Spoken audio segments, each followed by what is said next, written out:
Tiniyak ng Bureau of Fire Protection ang pagtulungan sa investigasyon kaugnay ng umano'y katiwalian sa ahensya. Una dito, sinabi ni DILG Secretary John Vic Remulla na may mga nakatakda silang sampahan ng opisyal at tauhan ng BFP. Si Ryan Lesiges sa sentro ng balita.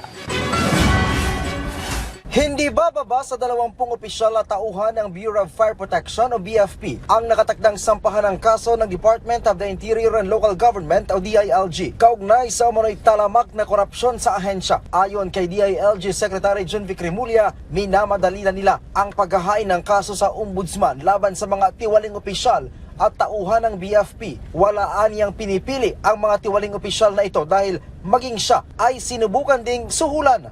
Tao niya ako sa barkada ko. Barkada ko rin. Hindi sila dumidiretso sa akin. Takot sa akin lahat ng tao dyan eh. Pero dumaan sila sa isang mga kanang kamay ko. At sinabi nila, pakisabi kay Sec, may 1.5 billion siya sa kada truck.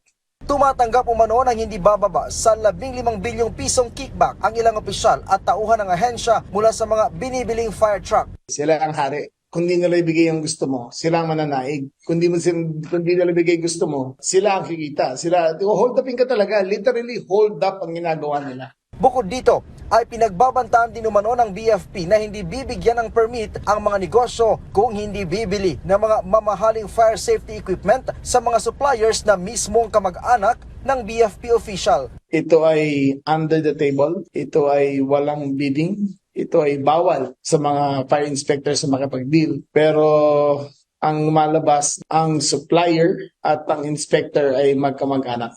Ang DILG magde-deploy na ng 14,000 body cameras upang mabantayan ang mga corrupt na kawani ng BFP. Samantala ang BFP tiniyak na makikipagtulungan sa gagawing investigasyon.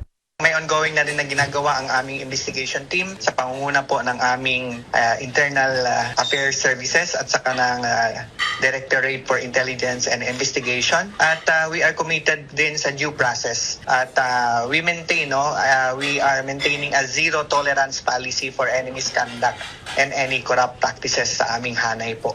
Sinabi ni BFP spokesperson Fire Superintendent Anthony Arroyo, hindi nila kukonsintihin ang mga maling gawain ng kanilang mga kabaro.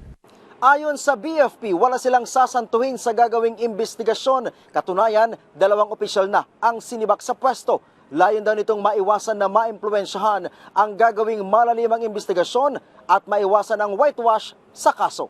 Nauna nang sinabi ni Remulla na nasa 20 taon nang namamayagpag ang katiwalian sa ahensya.